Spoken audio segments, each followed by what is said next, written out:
बात है भीलवाड़ा नामक छोटे से कस्बे की। वह सीमा बूढ़े पिता और 2 बच्चों, बेटा पप्पू और बेटी गुड़िया के साथ रहता था। रामू पेशे से दिहाड़ी मजदूर था। दिन भर मेहनत करने के बाद भी घर का खर्च बड़ी मुश्किल से चल पाता था। गर्मियों के दिन थे, मजदूरी का काम भी धीरे धीरे बंद हो रहा था। जो थोड़ा बहुत पैसा आता उससे केवल आटा दाल ही आ पाती थी। संघर्ष की घड़ी। एक शाम रामू थकाहारा घर लौटा और सीमा से बोला, सीमा, आज भी मुझे केवल आधे दिन का ही काम मिला। बस इतना पैसा है कि थोड़ी सब्जी और आटा आ सका। पता नहीं यह गरीबी कब खत्म होगी। उसके बूढ़े पिता ने हिम्मत बंधाते हुए कहा, बेटा, मायूस मत हो। भगवान मेहनत का फल जरूर देता है। तू हिम्मत मत हार। सीमा ने भी सांत्वना दी और सबने रूखी सूखी रोटियां खाईं। नई राह की खोज। कुछ दिनों तक यही हाल चलता रहा। एक दिन सीमा ने कहा, रामू, जब मैं अपने मायके में थी तो मोहल्ले में सब मेरे समोसे बहुत पसंद करते थे। क्यों न हम यही काम शुरू करें? मैं समोसे बनाऊंगी और तुम उन्हें बेचोगे। हमारे कस्बे में आज तक किसी ने समोसे की दुकान नहीं खोली। हो सकता है यह काम चल निकले। रामू बोला, तेरा विचार अच्छा है सीमा, पर दुकान खोलने के लिए हमारे पास पैसे कहाँ है? सीमा मुस्कराई और बोली, तुम्हें याद है न, जब हमारी शादी हुई थी तब माँ ने मुझे अपने कंगन दिए थे। वो अब तक मैंने संभाल कर रखे हैं। इन्हें बेच देते हैं। शायद इन्हीं से हमारा नया जीवन शुरू। समोसे की पहली ठेलियां। रामू ने कंगन बेचकर आलू, तेल, मसाले और एक पुराना ठेला खरीदा। सीमा ने मेहनत से गर्मागर्म समोसे बनाए।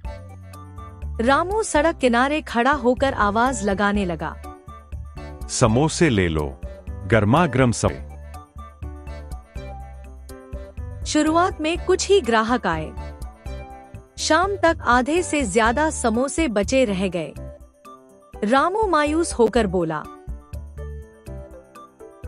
सीमा, इस तरह तो नुकसान हो जाएगा। सीमा बोली, धैर्य रखो, भगवान चाहेगा तो कल से सब ठीक होगा। चमत्कार का आरंभ। ऐसे ही एक रात रामू को सपना आया। उसने देखा कि उसकी दिवंगत माँ सामने खड़ी है और कह रही हैं, बेटा रामू, निराश मत हो। अपने समोसे का सामान घर के पिछले कमरे में रख दिया कर। मेरे आशीर्वाद से तेरे आलू और तेल कभी खत्म नहीं होंगे। बस मेहनत करता जा। रामू की आंख खुली तो उसने सपना सीमा को सुनाया।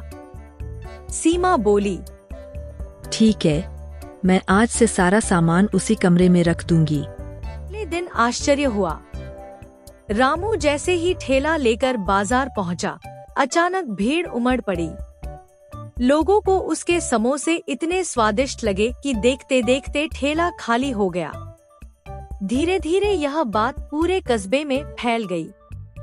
रामू अब रोज 100-200 समोसे बेचने लगा। कुछ ही महीनों में उसने अपना ठेला छोड़कर छोटी दुकान खोली। दुकान पर अब जलेबी, कचौरी और दही बड़े भी मिलने लगे।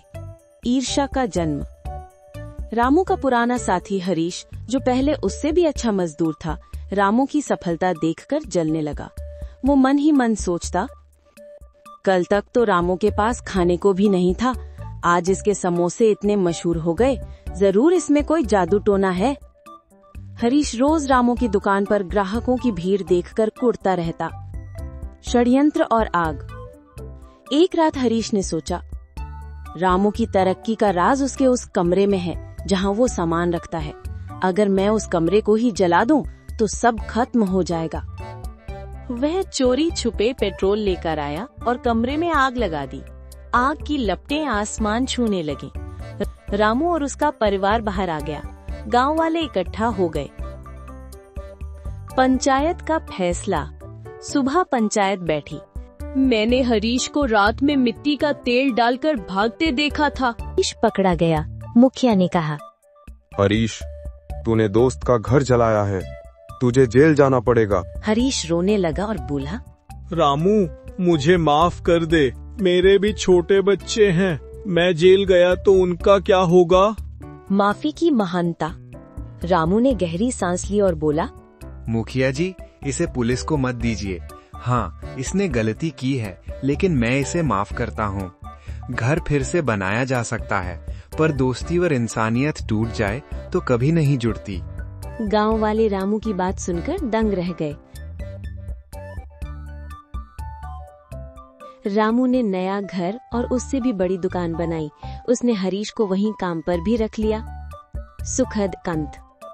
अब रामू की दुकान पूरे जिले में मशहूर हो गई थी। लोग दूर दूर से रामू के समोसे खाने आते। रामू और सीमा अपने बच्चों को अच्छे स्कूल में पढ़ाने लगे। गरीबी की जगह अब खुशहाली